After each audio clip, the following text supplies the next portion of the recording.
Praise the Lord. Today we are celebrating Good Friday. ప్రపంచమందంతటా కూడా ఈవేళ మనము గుడ్ ఫ్రైడే సెలబ్రేట్ చేసుకుంటున్నాం. అనగా శుభ శుక్రవారం అని మనం తెలుగులో అనుకుంటూ ఉంటాం. అయితే ఇక్కడ చూసినట్లయితే ప్రభువైన యేసుక్రీస్తు వారు ఈ 2000 సంవత్సరం ముందు ఈ లోకమునికి వచ్చినప్పుడు ఆయన శిలువ యాగము మనందరి పాపముల నిమిత్తము ఆయన కల్వరి శిలువలో మరణించి తిరిగి లేచినట్లుగా మనకు లేఖనములు తెలుపుతున్నాయి. ఆయన శిలువ మానులో ఉన్నప్పుడు 7 మాటలను పలికారు. ఆ 7 మాటలను ఇప్పుడు మనము ధ్యానించుకుందాం. మొదటిగా చూసినట్లయితే 7 words ఆన్ ద క్రాస్. చూసినట్లయితే మొదటి మాట అంటున్నారు అనమాట, father forgive them, they do not know what they are doing. Luke 23:34. తండ్రి వీరేమి చేయుచున్నారో వీరెరుగరు గనుక వీరిని క్షమించు అని లూకా 23:34 మొదటి మాట మాట్లాడుతున్నారు. అనగా తన యొక్క తండ్రితో చెప్తున్నారు అనమాట. అక్కడున్న వారందరూ రకరకములుగా ప్రభు అయినటువంటి యేసుక్రీస్తు వారిని యూదుల రాజని, ఇంకా సిలువమానులో ఉన్నప్పుడు ఆయన్ను వారికి ఇష్టం వచ్చిన విధంగా మాట్లాడే సమయంలో ఆయన యొక్క బట్టలు కూడా వారు చీటీ వేసుకుంటారనమాట. అయితే అవన్నీ కూడా చూసి ప్రభు అయినటువంటి యేసుక్రీస్తు వారు మన పక్షమున, అనగా అక్కడ ఉన్నటువంటి వారు హేళన చేసే వారందరి పక్షమున విజ్ఞాపన చేస్తున్నారు. తండ్రి వీరేవి చేయించినారో వీరు ఎరుగరు గనుక వీరిని క్షమించమని. అయితే ప్రభు అయినట్టి దేవుని బిడ్డలారా, ఈరోజు దేవుని బిడ్డలుగా మనం కూడా ప్రభువు కలిగిన హృదయాన్ని కలిగి ఉండాలి. అయితే ఈ విధంగా చెప్పాలంటే ఇది మానవులకు అసాధ్యము. ఇది ఒక దైవశక్తి వలన మాత్రమే, పరిశుద్ధాత్మ వలన మాత్రమే ఈ విధంగా క్షమించే గుణము కలిగి ఉంటాము. రెండవ మాట మనం చూసినట్లయితే, truly I say unto you today you will be with me in Paradise. Luke 23:43 మనం చూస్తున్నాం. నిశ్చయముగా నేను నీతో చెప్పుచున్నాను, నేడు నీవు నాతో పరదేశంలో నుందువు అని దొంగతో చెప్తున్నాడు అనమాట. అక్కడ ఉన్నటువంటి 2 దొంగలు, అనగా కుడివైపున ఒకరు ఎడం వైపున ఒకరు, 2 దొంగలు వాళ్ళు మాట్లాడుకుంటారు. ఒకరు అంటారు, ప్రభువుకు ఈ యొక్క శిక్ష చాలా బాధాకరమైనది, మనకైతే సమంజసమే అని ఒకరు అంటారు. ఒకరు, ప్రభువా నిన్ను నీవు రక్షించుకొని, నీవు మెస్సీయవు కదా, రక్షకుడు కదా, మమ్మల్ని కూడా రక్షించమంటారు. అయితే ఈ యొక్క దొంగ మాట్లాడిన మాటలు ప్రభువుకు పక్కలో ఉన్నటువంటి దొంగ ఏమంటాడంటే, మెస్సియా లేక తండ్రి నీ యొక్క రాజ్యంలో నన్ను జ్ఞాపకం చేసుకోమన్నప్పుడు ప్రభు అయినటువంటి యేసుక్రీస్తు వారు అంటారనమాట, సహోదరుడా నేడు నీవు నాతో కూడా పరదేశంలో నందువని ఆ యొక్క దొంగకు ఆయన చెప్తారనమాట. అంటే మనకు ఒకవేళ డౌట్ రావచ్చు, ఆ యొక్క దొంగ పలికిన మాటల వలన అతడు పరలోకానికి వెళ్ళాడు, అతనికి బాప్తిసం లేదని. అయితే అక్కడ ఉన్నటువంటి సిచ్యువేషన్ ఆ విధంగా క్రియేట్ చేసింది. అతనుకున్న విశ్వాసము, ప్రభు పైన ఉన్నటువంటి నమ్మకము ఆయన్ను పరలోకానికి లేక పరదేశకు తీసుకుని వెళ్ళినట్లుగా మనము గమనించవచ్చు. నేడు నీవు నాతో కూడా పరదేశంలో ఉందని దేవుడు వాగ్దానము చేశాడు. మూడవ మాట మనం చూస్తాం, women behold your son, behold your mother అని అంటున్నాడు. జాన్ 19:26-27. అనగా అమ్మా ఇదిగో నీ కుమారుడు, సహోదరుడా ఇదిగో నీ తల్లి అని యోహాను రాసినటువంటి సువార్త 19:26-27 మనం చూస్తున్నాం. అనగా ఇక్కడ అప్పగింతలు మనం చూస్తున్నాం. ప్రభు అయినటువంటి యేసుక్రీస్తు వారు ఈ లోకంలో ఉన్నప్పుడు తన యొక్క తండ్రికి ఎంతో సహాయపడ్డారు. అంతేకాకుండా జోసెఫ్ చేసే పనిలో సహాయపడమే కాకుండా తన యొక్క తల్లిని కూడా ప్రేమగా చూసుకున్నాడు. ఇక్కడ తన యొక్క తండ్రి మనకు కనపడడం లేదు, అంటే తన యొక్క తండ్రి చనిపోయి ఉండవచ్చు. అందుకనే ఆ తల్లి యొక్క బాధ్యతను సహోదరునికి అప్పచెప్తున్నాడు. అమ్మ ఇదిగో నీ కుమారుడు, అంటే నా బాధ్యత నేను కంప్లీట్ చేసుకున్నాను. అయితే నా యొక్క బాధ్యత నేను నీ యొక్క కుమారుడికి అప్పచెప్తున్నాను అన్నటువంటి ఉద్దేశంతో, అమ్మ ఇదిగో నీ కుమారుడు, సహోదరుల ప్రభువైనటువంటి యేసుక్రీస్తు యొక్క తర్వాత పుట్టినటువంటి సహోదరునికి చెప్తున్నాడు, సహోదరుడా ఇదిగో నీ తల్లి అని అప్పగింత చెప్తున్నాడు అనమాట. అనగా మన యొక్క బ్రతుకులో, మన యొక్క జీవితంలో కూడా వృద్ధాప్యంలో ఉన్నటువంటి తల్లిదండ్రులని చాలా బాధ్యతగా చూసుకోవాలి. చాలామంది చూసుకుంటారు, అయితే కొంతమంది చూసుకోలేరు. అంటే దానికి కారణము పిల్లలే కాకపోవచ్చు, తల్లిదండ్రులు కూడా వారి యొక్క మనసు కష్టపెట్టడం వలన కొంతమంది చూసుకోలేకపోవచ్చు. అయితే ఆ విధంగా కాకుండా పిల్లలారా మీ తల్లిదండ్రులకు విధేయులైండుడి. పేరెంట్స్ కూడా తన యొక్క పిల్లల్ని వారి యొక్క మనసు కష్టపెట్టవద్దని ఎఫెసీ రాసినటువంటి గ్రంథంలో మనం చూస్తున్నాం. కాబట్టి యేసు ప్రభువారు తన యొక్క తల్లి బాధ్యతని తన యొక్క సహోదరునికి అప్పచెప్తున్నట్లు మనము చూస్తున్నాం. అదేవిధంగా మనము 4వ మాటను జ్ఞాపకం చేసుకున్నట్లయితే ఏలీ ఏలీ లామా సబక్తాని అని అంటున్నానమాట. My God why have you forsaken me. Matthews 27:46లో మనం చూస్తున్నాం. నా దేవా నన్నెందుకు చేయి విడిచితివి అని మత్తయి సువార్త 27:46లో మనం చూస్తున్నాం. అనగా మరణం అయ్యేంత వరకు ప్రభువైన యేసుక్రీస్తు వారు ఆ యొక్క పాప శిక్షను ఆయన భరించారు.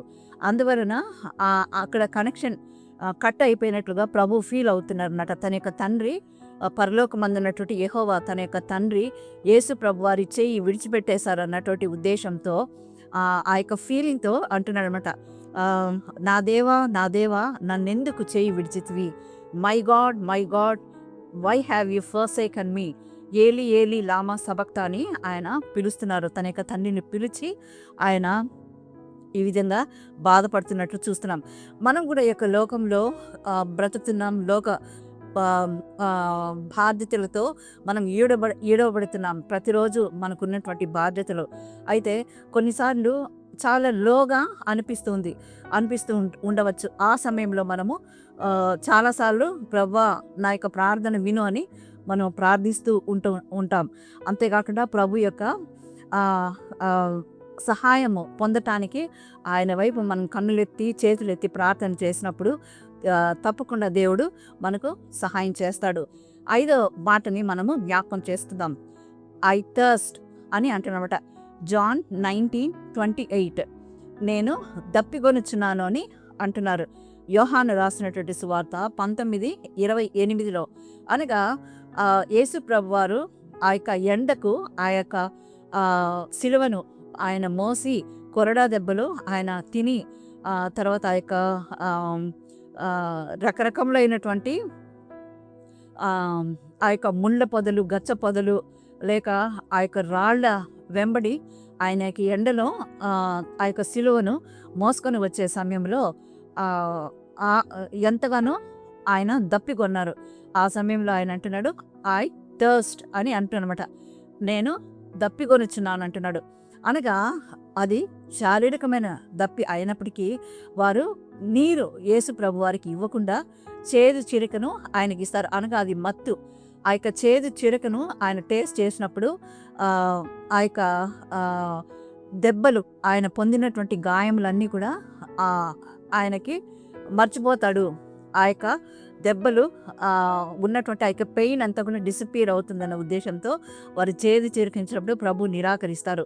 కారణం ఏమంటే ఆ యొక్క చేదు చిరక తీసుకొనడము ప్రభుకి ఇష్టం లేదు. ఆ యొక్క బాధ, ఆ యొక్క పెయిన్, ఆ యొక్క నొప్పిని ప్రభువు శిలువ మీద సహజంగానే భరిస్తారనమాట.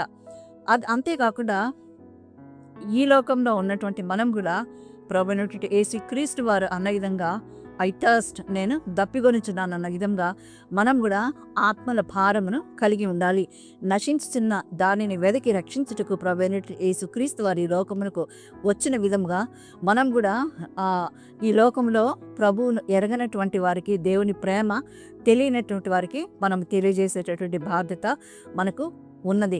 కనుక మనము నశించు ఆత్మల నిమిత్తము దప్పిగలిగి ఉండాలని ప్రభు మనతో మాట్లాడుచున్నారు.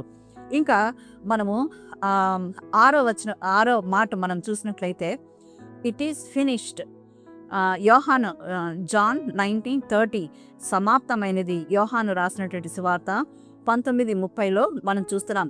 అనగా సమాప్తమైనది అని ప్రభువైనటువంటి యేసుక్రీస్తు వారు మాట్లాడుతున్నారు. తన యొక్క తండ్రికి చెప్తున్నారు, ప్రభువు అనగా తన యొక్క తండ్రి అయినటువంటి యెహోవా యేసు ప్రభు వారికి అప్పగించిన పనిని ఆయన సమాప్తం చేసినట్లుగా మనం చూస్తున్నాం.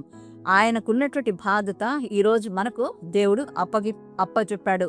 అనగా ఆయన 30 సంవత్సరములు భూమి మీద ఉండి 31 నుండి 33.5 సంవత్సరం వరకు పరలోకపు తండ్రి యొక్క స్వార్థ సేవలో ఆయన ఎంతగానో ప్రయాసపడి అనేకమైనటువంటి దేవుని కార్యములు చూసినట్లు మనం చూస్తున్నాం. కనుక ఈరోజు దేవుని బిడ్డలైన మనము ప్రభు యొక్క పనిని ఆయన ఫినిష్ చేసి ఆయన సమాప్తం చేసి తన యొక్క తండ్రికి మొరపెట్టిన విధంగా ఈరోజు ఆ యొక్క బాధ్యత మన పైన ఉన్నట్టు మనము గమనించవలసిన వారంగా ఉన్నాం. అనగా నశించుచున్న ఆత్మల నిమిత్తము ప్రభువు అయినటువంటి యెహోవా యేసుక్రీస్తు వారికి అప్పగించిన పనిని ఆయన ఎంతో గౌరవంగాను నమ్మకంగాను ఆయన నెరవేర్చారు. కనుక దేవుని మాటను ఆయన గౌరవించి ఎంతో నమ్మకంగా తన యొక్క తండ్రి అప్పచెప్పిన పనిని ఆయన నెరవేర్చారు. కనుక అంటున్నాడు సమాప్తమైనది అని మాట్లాడుతున్నారు. ఈరోజు ఆ బాధ్యత మనము అయినటువంటి దేవుని పిల్లలైనటువంటి దేవుని కుమారులు కుమార్తెలైనటువంటి మన పైనకి ఆ యొక్క బాధ్యత దేవుడు అప్పచెప్పాడు. కనుక మనం కూడా ఈ లోకంలో నశించిన ఆత్మల నిమిత్తము మనము బాధ్యత కలిగి ఉండాలని ప్రభువు మనతో మాట్లాడుచున్నారు. చివరిగా మనం చూసినట్లయితే 7వ మాటలో ఫాదర్ ఇంటూ దై hands I commit my spirit into దై హ్యాండ్స్ అని చెప్తున్నారన్నమాట. కాబట్టి తండ్రి నా ఆత్మను నీ చేతికి అప్పజెప్పుకొనిచున్నానని లూక్ 23:46 లూకా రాసినటువంటి సువార్త 23:46లో మనం చూస్తున్నాం. ఫాదర్ ఇంటూ దై hands I commit my spirit అని చెప్తున్నారన్నమాట. కాబట్టి నా తండ్రి నా ఆత్మని నీ చేతికి అప్పజెప్పుకొనిచున్నానని అన్నాడు. ఆ సమయంలో ఎప్పుడైతే ప్రభు ఆ మాట చెప్పి తన యొక్క ప్రాణంను తండ్రి చేతికి అప్పజెప్పాడో వెంటనే ఆకాశమంతా కూడా మబ్బులు కమ్మినట్లు చూస్తున్నాం. అంతేకాకుండా గాలి, తుఫాను, భూకంపములు రావడం జరిగింది. అగ్నిపర్వతాలు పగలడం జరిగాయి. అంతేకాకుండా సునామీలు వచ్చినట్లుగా మనం చూస్తున్నాం. పైనుంచి కిందికి ఆ యొక్క దేవాలయపు తెర చినిగినట్లుగా మనం చూస్తున్నాం. సమాధులు తెరవబడినట్లు మనం చూస్తున్నాం. కనుక ఆ యొక్క అద్భుతము అనగా ప్రభువైనటువంటి యేసుక్రీస్తు వారు ఆయన నిజమైన రక్షకుడని ఆ ప్రజలందరికీ తెలిసింది. ఆ సమయంలో ఈ యొక్క భయంకరమైనటువంటి విధ్వంసము భూమిపైన జరిగినప్పుడు ఒక సైనికుడు ఈయన నిజంగా దైవకుమారుడేనా అని వచ్చి ఆయన్ని బల్లెములో ఒక బల్లెముతో ఒక పోటు పొడిచాడనమాట ఎడమ ప్రక్కన. ఆ సమయంలో ఆయన రక్తము ముత్తగా లేక మాంసము నీరు ఆ శరీరంలో నుంచి వచ్చినట్లు మనం చూస్తున్నాం. అనగా ఆయన చనిపోయినట్లుగా ఈ యొక్క సైనికుడు గమనించి ఈయన నిజముగా దైవకుమారుడు అని గ్రహించాడు. ఆ సమయంలో అతని యొక్క రక్తము ఆ యొక్క సైనికుని కంటిలో పడినప్పుడు అతడు గుడ్డివాడుగా ఉన్నాడు. ఆ యొక్క రక్తం పడగానే ఆయనకు చూపు కలిగినట్లుగా మనము చూస్తున్నాం. కాబట్టి నజరేయుడైన యేసుక్రీస్తు వారు ఆయన నిజంగా దైవకుమారుడని ఆయన విట్నెస్ ఒక స్టాంప్ వేసినట్లుగా సాక్ష్యం ఇచ్చినట్లుగా మనం చూస్తున్నాం. ఆయన దైవకుమారుడు అయినప్పటికీ కూడా ఆయనకు ప్రాణము పెట్టుటకును ప్రాణము ఇచ్చుటకు కూడా ఆయనకు అధికారం కలదు. ఎందుకంటే ఆయన దైవకుమారుడు. ఈరోజు మనము మనక బ్రతుకులో మనక జీవితంలో కష్టం వచ్చింది, లేక అప్పుల పాలు అయిపోయినాము, లేక అనేకమైనటువంటి ఈ యొక్క లోకములో భరించలేనటువంటి కష్టంతో మనం ఉన్నామని ప్రాణములు తీసుకునే మన ఆ హక్కు అనేది మనకు లేదు. ఎందుకంటే ఈ యొక్క ప్రాణము యెహోవా మన నరునికి ప్రాణము యెహోవా పెట్టిన దీపము. ఎవరైతే మనకు ఆ యొక్క ప్రాణాన్ని ఇచ్చారో, యెహోవా ఎప్పుడైతే ఇచ్చాడో ఆ యొక్క ప్రాణము తిరిగి ప్రభువే తీసుకోవాలన్నమాట. మనకు ప్రాణము తీసుకోవడానికి ఎంత మాత్రము అధికారం లేదు. కనుక ప్రభు అయినటువంటి యేసుక్రీస్తు వారిని మనము ఫాలో అవ్వాలి.